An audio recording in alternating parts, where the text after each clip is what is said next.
السلام عليكم ورحمة الله وبركاته. الحمد لله نحمده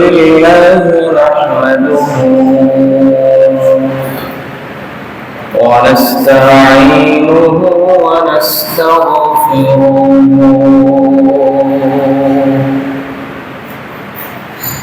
ونؤمن به ونتوكل عليه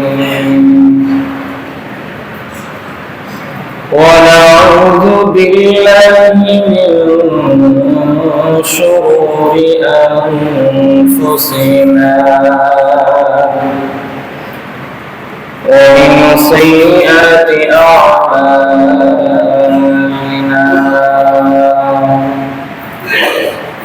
من يهده الله فلا مضل له ومن يضلله فلا هادي له ونشهد أن لا إله إلا الله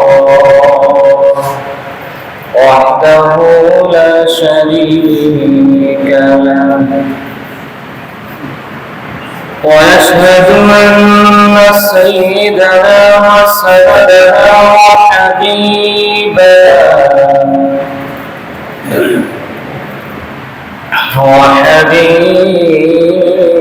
ربنا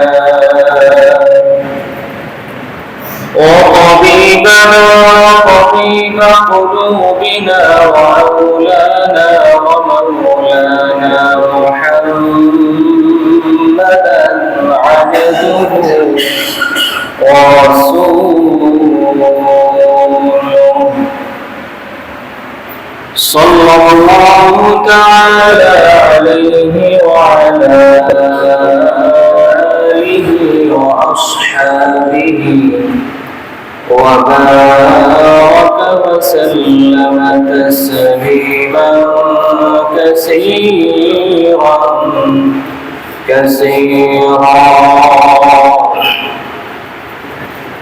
الذي أرسله الله تعالى بالحق إلى كافة الناس بشيرا ونذيرا وداعيا إلى الله بإذنه وسراجا منيرا أما بعد فقد قال الله تبارك وتعالى في كلامه المجيد وفرقانه الحميد أعوذ بالله من الشيطان الرجيم بسم الله الرحمن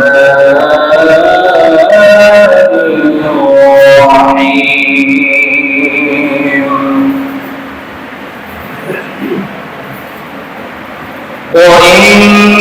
وإنك لعلى خلق عظيم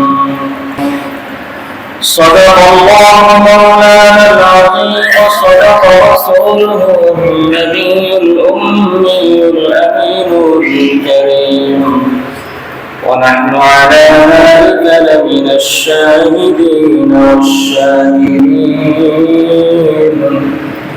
والحمد لله رب العالمين.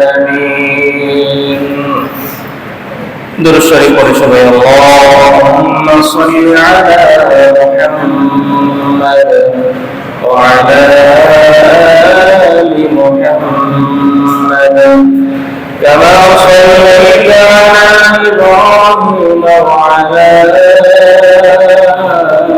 آل إبراهيم إنك حميد مجيد اللهم بارك على محمد وعلى آل محمد كما باركت على إبراهيم وعلى آل إبراهيم إنك حميد مجيد معزز محترم সম্মানিত মুসলিয়ান کرام মহান আল্লাহ রাব্বুল আলামিন আমাদেরকে পবিত্র জুমার দিনে জুমার নামাজ জামাতের সাথে আদায় করার জন্য মসজিদে আসার তৌফিক দান করেছেন। এজন্য সেই রবের শাহী দরবারে মন প্রাণ করে সবাই শুকরিয়া আদায় করি আলহামদুলিল্লাহ।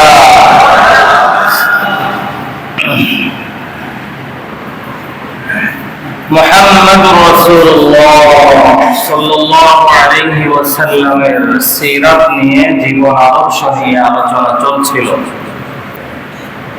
নবীজির জীবন আদর্শ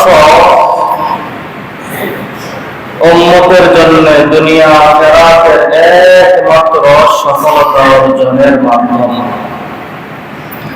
উম্মত যত বেশি নিজেকে নবীর আদর্শে আদর্শবান করতে পারবে ততই উম্মতের দুনিয়া আখিরাত আল্লাহ রাব্বুল আলামিনের কাছে দামি হয়ে যাবে। ঠিক না বলেন? যত বেশি আমরা নবীর সিরাত থেকে দূরে সরে যাব ততই আমাদের দুনিয়াও বরবাদ হবে, আখিরাতও বরবাদ হয়ে যাবে। ধারাবাহিক সিরাত সম্পর্কে আলোচনার আজকের যে অংশ, সেই অংশটা হলো সব সময় সর্বদা প্রতিটা মানুষই তার নিজেকে প্রমাণ করার চেষ্টা করে। সর্বদা নিজের শ্রেষ্ঠত্বটাকেই আমরা প্রমাণ করতে চাই, অন্যের সামনে তুলে ধরতে চাই। ঠিক কিনা বলেন? আমি চাই মানুষ আমাকেই শ্রেষ্ঠ বলুক, আমি চাই আমার চলায় বলায় আমার শ্রেষ্ঠত্বটা যেন প্রমাণ হয়। কথাবার্তা, কাজকর্ম, আচার আচরণ আমার এমন যে আমি একটা কিছু, যে জায়গায় আমি যাই না কেন এই বিষয়টা আমরা প্রত্যেকেই প্রত্যেকের জায়গা থেকে চেষ্টা করি যেন আমি একটা কিছু, এটা সবাই বোঝে। আমার কথাটাও এমন হয়, আমার কাজ আমি এমন ভাবে করি, আমি চলি এমন ভাবে, 10 জনের সামনে আমি এমন ভাবে নিজেকে তুলে ধরি যেন সবাই বোঝে বা অন্যদেরকে বোঝাই আমি একটা কিছু। এই অভ্যাস আমাদের আছে না? এই অভ্যাসে আমরা আজকে সবাই জর্জরিত, সবার মধ্যেই কম বেশি এটা আছে। নবী মুহাম্মদুর রাসূলুল্লাহ সাল্লাল্লাহু আলাইহি ওয়াসাল্লামের মধ্যে এই অভ্যাসটা ছিটা ফোটাও ছিল না। নবীজির পুরা জিন্দেগি খুঁজলে এমন একটা আচরণ পাওয়া যায় না যার মাধ্যমে নবী নিজেকে অন্যের সামনে তুলে ধরেছেন যে আমি একটা কিছু। অথচ উম্মত হিসাবে আজ আমরা এই আদর্শ নিয়েই দিন দিন সামনের দিকে আগাচ্ছি। বরং নবী মুহাম্মদুর রাসূলুল্লাহ সাল্লাল্লাহু আলাইহি ওয়াসাল্লাম সব সময় নিজেকে সাধারণ থেকে সাধারণ একজন মানুষ ভাবতেন। নবী মুহাম্মদুর রাসূলুল্লাহ সাল্লাল্লাহু আলাইহি ওয়াসাল্লাম সাধারণ থেকে সাধারণ হয়ে থাকতেই বেশি পছন্দ করতেন। পুরা জিন্দেগির নবুয়তের পূর্ববর্তী মক্কি জিন্দেগি, মাদানী জিন্দেগি, জীবনের কোন অংশে নবীর এই আচরণ উম্মতের সামনে প্রকাশ পায় না। সাধারণ হয়ে থাকতেন, সাধারণ হয়ে থাকতেই পছন্দ করতেন, সাধারণ হয়ে থাকাটাই নবীর কাছে প্রিয় ছিল। উম্মতকেও তালিম দিয়ে গিয়েছেন, শিক্ষা দিয়ে গিয়েছেন, তোমরাও সাধারণ থেকে সাধারণ হয়ে থাকো, সিম্পল লাইফ যাপন করো, নিজেকে প্রকাশ করতে যেও না, নিজেকে বেশি জাহির করতে যেও না। তিরমিজি শরীফের হাদিস, রাসূল করিম সাল্লাল্লাহু আলাইহি ওয়াসাল্লাম বলেন, ইন্না আবদাতা আউলিয়াই ইনদি লামুমিনুন খাফীফুল হাজ। আল্লাহর হাবিব বলেন, আমার সবচেয়ে প্রিয় বন্ধু হলো আমার সেই উম্মত। কত সুন্দর শব্দ নবী নির্বাচন করলেন যে আমার সবচেয়ে প্রিয়, সবচেয়ে ঈর্ষণীয় বন্ধু হলো আমার সেই উম্মত। যে বড় সম্মান, নিজেকে শ্রেষ্ঠ বলে দাবি করতে চায় না, বাবার সামনে নিয়ে চলে না, নিজেকে কথা কাজ দিয়ে প্রমাণ করতে চায় না, বড় সাধারণ ভাবে থাকে, সাধারণ হয়ে চলাটাকেই সে পছন্দ করে।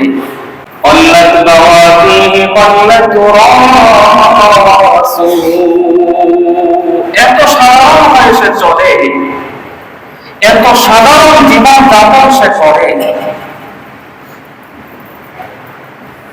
দুনিয়ার জমিনে এমন বেশি কেউ তাকে চিনেও না। দুনিয়ার জমিন থেকে সে বিদায় নিয়ে নিলে তার বিদায় দুনিয়াতে কান্না করার লোক খুঁজে পাওয়া যায় না।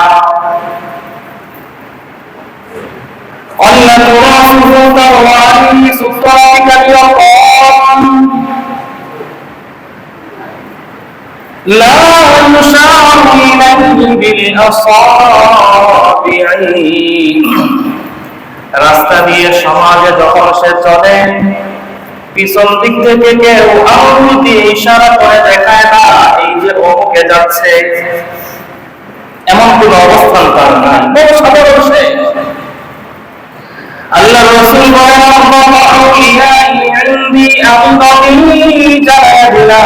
দুনিয়ার জমিনে আমার উম্মতের মধ্যে আমি নবীর সবচেয়ে ঈর্ষণীয় উম্মত হলো আমার এই উম্মত। রাসূল করিম সাল্লাল্লাহু আলাইহি ওয়াসাল্লামের সাহাবী হযরত আবু হুরায়রা রাদিয়াল্লাহু তাআলা আনহু থেকে বর্ণিত মুসনাদ আহমদ ইবনে হাম্বলের হাদিস, হাদিস নাম্বার 7160। عن ابي هريره رضي الله تعالى عنه قال بينما جبريل عليه الصلاه والسلام قاعد عند رسول الله صلى الله عليه وسلم। হযরত আবু হুরায়রা রাদিয়াল্লাহু তাআলা থেকে বর্ণিত, তিনি বলেন, একদিন হযরত জিবরীল আমিন রাসূল করিম সাল্লাল্লাহু আলাইহি ওয়াসাল্লামের পাশে বসা। এমন অবস্থায় আল্লাহর হাবিব আসমানের উপর থেকে একটা ছায়া নবী দেখতে পেলেন, অনুভব করলেন। হঠাৎ নবী করিম সাল্লাল্লাহু আলাইহি ওয়াসাল্লাম সাইদান নবর নবী সাল্লাল্লাহু আলাইহি ওয়াসাল্লাম ইলা সামা। হঠাৎ তখনই আল্লাহর হাবিব আসমানের দিকে তাকালেন, কিসের ছায়া দেখা যায়? নবীজি আসমানের দিকে তাকানোর সাথে সাথে দেখেন فإذا ملك من الملائكة তাকে আসমান থেকে একজন ফেরেশতা নেমে আসছে। আসতেছেন।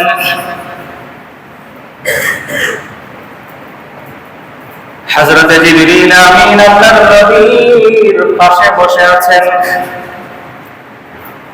জিবরিল আমিন কাছে জানতে চাইলেন, ইয়া মুহাম্মদ, হে মুহাম্মদ সাল্লাল্লাহু আলাইহি ওয়াসাল্লাম, এই যে ফেরেশতা আসমান থেকে এইমাত্র আপনার দিকে আসতেছেন, আপনি নবী এই ফেরেশতাকে চিনেন কিনা গো নবী একটু বলেন। রাসূল বললেন, না, এই ফেরেশতাকে আমি চিনি না, তাকে পূর্বে কখনো দেখা হয় না, কথা হয় নাই। রাসূল করিম সাল্লাল্লাহু আলাইহি ওয়াসাল্লামের প্রশ্নের উত্তরের জবাবে জিবরিল আমিন বলেন, ইয়া রাসূলুল্লাহ, ও আল্লাহর নবী, এই ফেরেশতাকে আপনি চিনার কোনো কথা না। হযরত জিবরিল বলেন, আল্লাহর নবী, এই ফেরেশতা হলেন এমন একজন ফেরেশতা, এমন একজন ফেরেশতা রব্বুল আলামিন তাকে সৃষ্টি করার পর থেকে নিয়ে যাবৎকাল পর্যন্ত একটা মুহূর্তের জন্য এই ফেরেশতা আসমান থেকে জমিনের দিকে নেমে আসেন না। উনি হলেন এমন একজন ফেরেশতা, রাসূলের সাথে জিবরিল আমিনের কথা বলেন। فإذا نزلت الملائكة فاستأذن চলে আসেন হাবিবের সামনে। আল্লাহর হাবিবের সামনে নেমে এসে নবী করিম সাল্লাল্লাহু আলাইহি ওয়াসাল্লামের কাছে জানতে চাইলেন, ও আল্লাহর নবী, আমাকে আপনি চিনেননি? নবী বললেন, না, চিনি না। কেন আসছেন আমি জানেননি? নবী বললেন, না, আমি জানি না তুমি কেন এসেছো। ওই ফেরেশতা বলেন, ও আল্লাহর নবী, দুনিয়ার জমিনে এইমাত্র সর্বপ্রথম আমাকে আল্লাহ পাঠিয়েছেন, ইতিপূর্বে কখনো আমি জমিনে আসি নাই। আমার রব আমাকে আপনি নবীর কাছে পাঠিয়েছেন একটা বিষয় জানার জন্য। আল্লাহ রাব্বুল আলামিন আপনি নবীর কাছে আমাকে পাঠালেন। রাসূল বলেন, কি বিষয় জানতে চাও বলো। ফেরেশতা বলেন, হাবিব রাব্বুল আলামিন আমাকে আপনার কাছে পাঠানোর মাধ্যমে জানতে চেয়েছেন, এই দুনিয়ার জমিনে আপনি একজন বাদশা এবং নবী হয়ে থাকতে চান, নাকি একজন আল্লাহর বান্দা এবং রাসূল হয়ে থাকতে চান? কোনটা চান আপনি বলেন। এখন আপনি একজন বাদশা হয়ে যাবেন, আল্লাহ আপনাকে বাদশাহী দিয়ে দিবেন। আপনার পরিচয় হবে আপনি একজন বাদশা, আপনি একজন নবী। আপনি নবীর একটা পরিচয় হবে আপনি একজন আল্লাহর বান্দা, একজন রাসূল। কোনটা আপনার কাছে ভালো মনে হয়? কোনটা হয় আপনি দুনিয়াতে থাকতে চান? আমাকে পাঠানোর মাধ্যমে আল্লাহ রাব্বুল আলামিন বিষয়টা আপনার কাছ থেকে জানতে চেয়েছেন। কি বলেন, যদি আমাদেরকে এই প্রস্তাব দেওয়া হতো আমরা কি বলতাম বলেন? যে দুনিয়ার জমিনে আর যা কিছু হোক না হোক, কমপক্ষে একটু ক্ষমতাটা চাই, একটু বাদশাহীটা চাই, একটু রাষ্ট্রীয় ক্ষমতা চাই, আর সবকিছু সেদিকে যাওয়ার সমস্যা নেই। একটু আপাতত আমার ক্ষমতাটা লাগবে, একটু আপাতত আমার বাদশাহীটা লাগবে। ঠিক না ঠিক বলেন? রাসূল কি উত্তর দিলেন?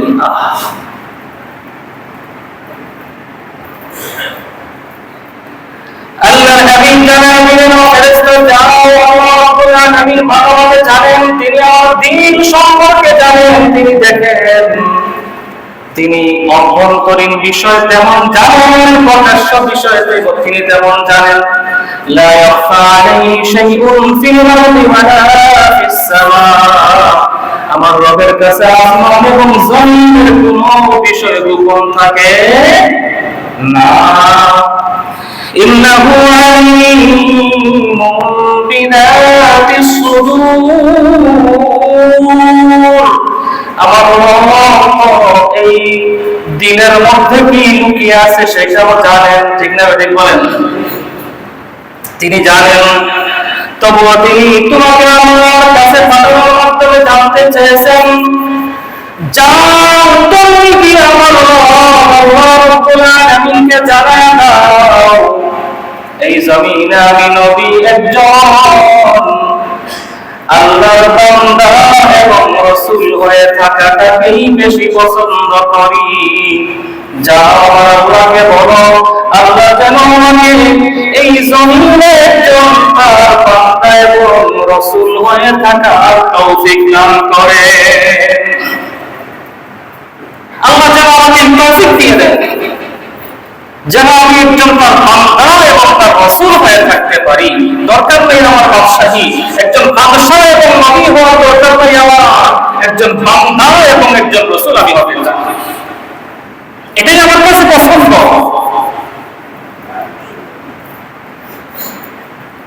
সূরা ইসরা, সূরা বনী ইসরাঈলের শুরুতে আল্লাহ সেজন্যই তো নবীকে ডাকছেন সুবহানাল্লাযী আসরা বিআবদিহি, সুবহান পবিত্র সত্তা যিনি ইসরা করিয়েছেন, মিরাজ করিয়েছেন, বিআবদিহি তার বান্দাকে দিয়ে।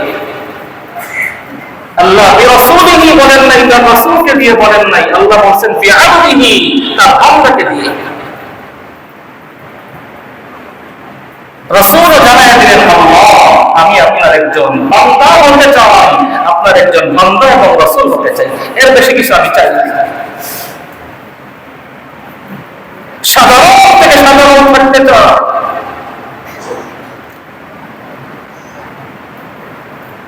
রাসূল করিম সাল্লাল্লাহু আলাইহি ওয়াসাল্লামের পুরো জিন্দেগিটাই ছিল এই নিয়মের উপর পরিচালিত।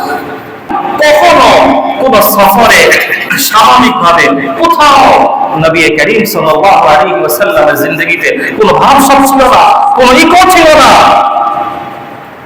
নিজেকে স্পেশাল ভাবে তুলে ধরার কোনো চেষ্টা নবীর জীবনে ছিল না, নিজের শ্রেষ্ঠত্ব প্রকাশ করার কোনো অপচেষ্টা নবী পুরো জিন্দেগিতে কখনো করেন নাই।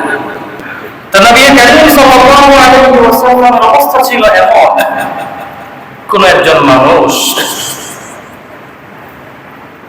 কোন একজন আগন্তুক হয়তো দূর শহর থেকে আসছেন নবীকে দেখবেন, পরিচয় শুনছেন যে মুহাম্মদুর রাসূলুল্লাহ সাল্লাল্লাহু আলাইহি ওয়াসাল্লাম এমন, নবীজির প্রশংসা শুনেছেন, প্রশংসা শুনেই নবীর জন্য পাগল হয়ে গেছেন, নবীর আশিক হয়ে গেছেন, নবীকে দেখার জন্য আসছেন। হয়তো রাসূল করিম সাল্লাল্লাহু আলাইহি ওয়াসাল্লাম কোন মজলিসে বসে আছেন সাহাবায়ে কেরামকে নিয়ে, ইতিমধ্যে হয়তো সেই লোকটা আসছেন,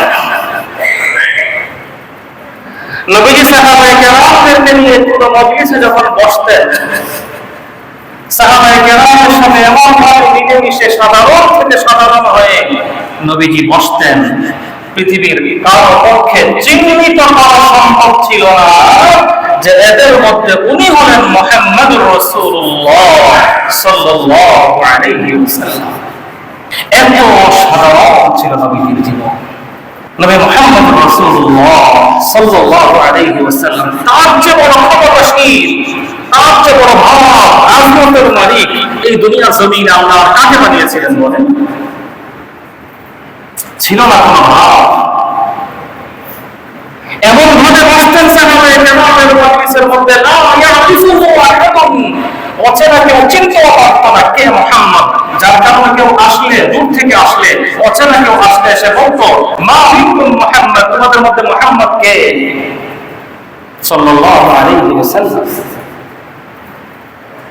কি ছিল নবীর আদর্শ, আজ আমরা কোথায় সেই আদর্শ থেকে? এজন্য সাবধান, এই অভ্যাস থেকে আমরা দূর হয়ে আসি, নিজেকে সাধারণ বানান,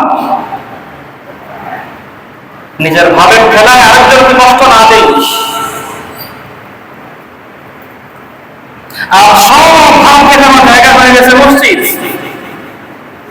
কথাটা অনেক খারাপ লাগলো, এটাই বাস্তব। যার দুনিয়ার কোথাও ভাব দেখানোর জায়গা নেই, সে মসজিদে এসে ভাব দেখানোই তার একটা অন্যতম কাজ, দায়িত্ব বলে মনে করে। ঠিক না ঠিক বলেন? সাবধান, দু জাহানের সর্দার, দু জাহানের বাদশাহ নবী জিন্দেগিতে কোনোদিন ভাব দেখান না। ক্ষমতাশীল যে, তার সাথেও তার যে আচরণ, দুর্বলের সঙ্গেও তার একই আচরণ, কোথাও নবী ভাব দেখান নাই। সবার সাথে নবীকে রমজান ছিল, সবার কাছে নবী ছিলেন একজন সাধারণ থেকে সাধারণ মানুষের মতো। একজন সাধারণ থেকে সাধারণ গোলামের সাথে নবীর যেমন আচরণ, একজন পাওয়ারফুল ব্যক্তির সঙ্গেও নবীর সেই একই আচরণ। বুখারী শরীফের হাদিস হযরত আনাস ইবনে মালিক রাদিয়াল্লাহু তাআলা থেকে বর্ণিত। কত সাধারণ নবী ছিলেন, যেই নবীর জিন্দেগির মধ্যে সামান্য কোনো ভাব ছিল না। হযরত আনাস ইবনে মালিক রাদিয়াল্লাহু তাআলা থেকে বর্ণিত, তিনি বলেন কামিল ইমাম আহলিল মদিনা, মদিনার একজন দাবী, একজন দাসী, যার সামাজিক কোনো মর্যাদা বলতে কিছু ছিল না। সেই দাসী যে কোনো একটা বিষয় নিয়ে নবী করিম সাল্লাল্লাহু আলাইহি ওয়াসাল্লামের কাছে আসছেন। ফাআখাযাত ইয়াদা রাসূলুল্লাহ সাল্লাল্লাহু আলাইহি ওয়াসাল্লাম, এসে ওনার অনেক বড় অভিযোগ, যে কোনো কিছুই হোক, সরাসরি এসে নবীজির হাত ধরছেন, বলছেন মুহাম্মদ চলেন, অমুক জায়গায় যাওয়া লাগবে, আমার এই সমস্যা আপনাকে সমাধান করে দিতে হবে। এত বড় সরদার নবী, মুজাহানের বাদশাহ নবী, আমি আপনার হইলে প্রথমে ধমক দিতাম একটা, এবারে যাও, তোমার চিনি না, আমি সেই। আনাস ইবনে মালিক বলেন, বুখারীর হাদিস, ওই মহিলা যখন রাসূলের দাবী, দাসী, তখন পর্যন্ত পর্দার বিধান নাযিল হয় নাই। খুব সুস্থ আগান্বিত হয়ে মহিলা আসছেন, সে একটা সমস্যা সমাধানের জন্য বলছিল যে এই সমস্যার সমাধান একমাত্র মুহাম্মদুর রাসূলুল্লাহ সাল্লাল্লাহু আলাইহি ওয়াসাল্লাম ছাড়া আর কেউ দিতে পারবে না। এসে রাসূলের হাত ধরছেন, চলুন আমার সাথে গিয়ে এই কাজটা করতে হবে, আপনার এই সমাধানটা আপনাকে করে দিতে হবে। রাসূল করিম সাল্লাল্লাহু আলাইহি ওয়াসাল্লামের হাত ধরে নিয়ে গেছেন, মহিলা সামনে আসে, ওই রাসূল মুহাম্মদুর রাসূলুল্লাহ সাল্লাল্লাহু আলাইহি ওয়াসাল্লাম পিছনে হাঁটতেছেন। কোন বাধা নাই, কোন আপত্তি নাই, কোন ভাব নাই। আর আমি তো রাসূল, আমি তো সাইয়্যিদুল মুরসালিন। যেখানে মসজিদ আকসায় জিবরিল আমিন আমার হাত ধরে সামনে পাঠায়, সেখানে তুমি আমার হাত ধরে আমাকে পিছনে দিয়ে তুমি সামনে হাঁটো, কোন ভাব নাই। যেখানে আমি নবী ইমাম, যেখানে আমি নবী ইমামুল আম্বিয়া, যেখানে সমস্ত আম্বিয়া এরা আমার মুক্তাদি, আমি নবী ইমাম, সেই জায়গায় আমি নবীকে হাত ধরে তুমি পিছনে নিয়ে হাঁটো, কোন ভাব নাই। নবী চলেন, নবী চলেন।